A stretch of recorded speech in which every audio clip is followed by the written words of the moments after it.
the other thing we're working on today is trying to eliminate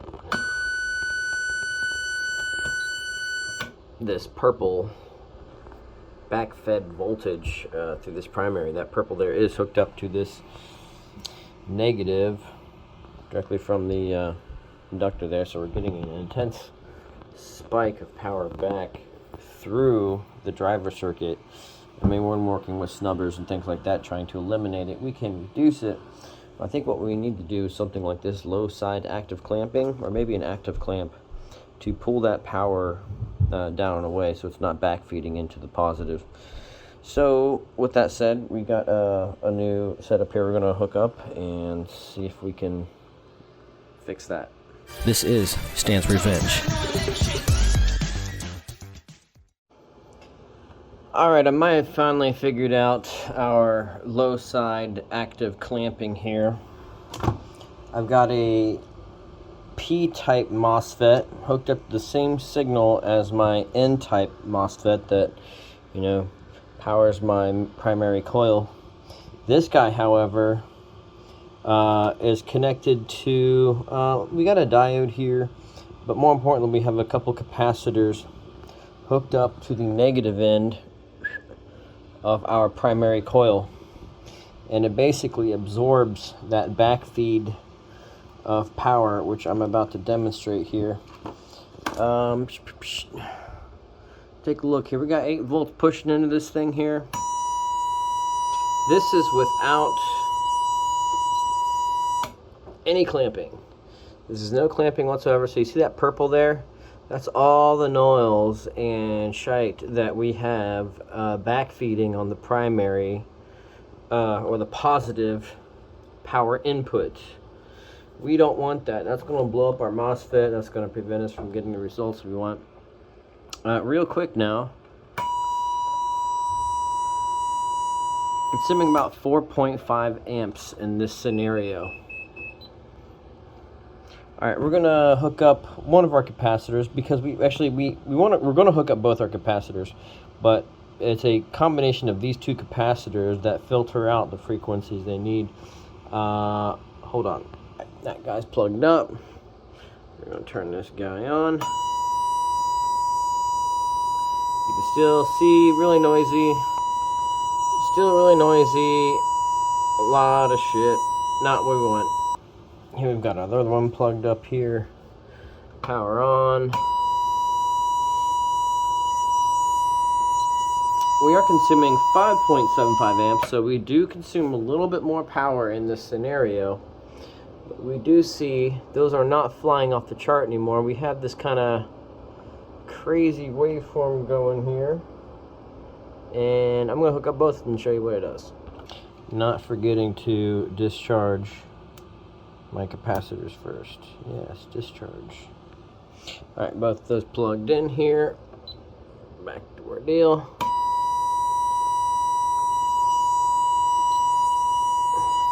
.7 amps. So we are consuming a little bit more power, like I said, but see that purple there? How that is clamped to a certain voltage level, not spiking to infinity. I suppose with changing capacitance values further, I may be able to get that even a prettier looking shape there, but that pulls it down to a pretty nice level, clamps it, if you will, as it should do. So in that case, we can crank up voltage without risk blowing up the MOSFET. Here I'm going to hook up just the black capacitor here to show you that frequency. Not forgetting to short my caps. Just the black cap hooked up. We've got this form here.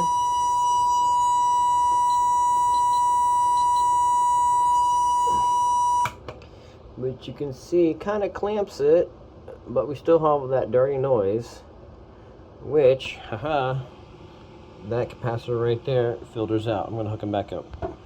Not forgetting to short it out. There we go. Alright, both my caps hooked back up. That's what it was right there. Something is not right. Our connection came disconnected here. only the best connections. Hold on. We got a clamp on there now. Alright, let's hit it. Look at that beautiful thing. You can even see kind of like the capacitor charging up. We'll short it out here. Huzzah. Watch that purple move up as we do that. Yep. Just like that. So, it's a nice clamped waveform. I'm sure we can make it better.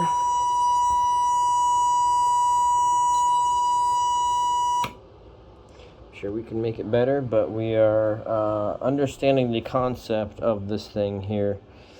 Active clamp, high side, I assume, would be more efficient. We're going to look at maybe making that. But long story short here, our clamp, for reference here, this is a IRF 9540N, as opposed to my normal P-channel Mosfets there. Well, I want to get this straight here.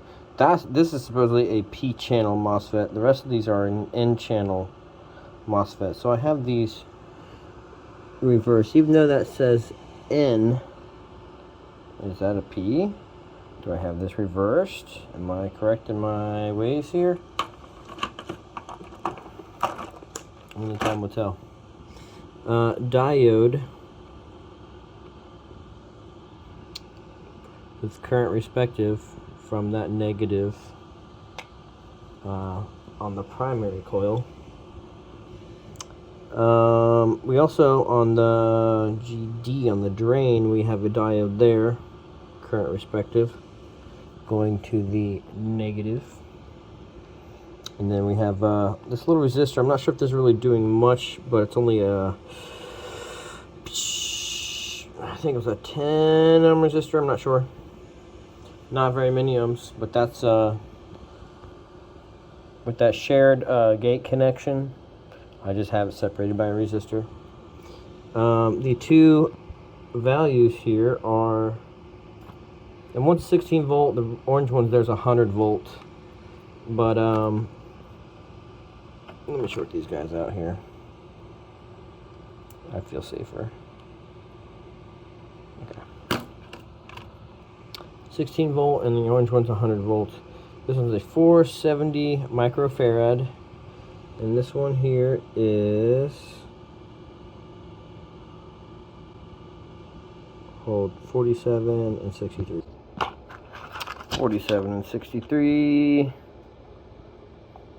474 nanofarads. So 474 nanofarads and a 470 microfarad gets me to that level. So maybe we play out with some more capacitances and see if that gets us better here. But low side active clamp, active. Hopefully with my more powerful MOSFETs tomorrow, I'll be able to dump higher amperage in here, get some higher voltage, go from there. This is Stan's Revenge.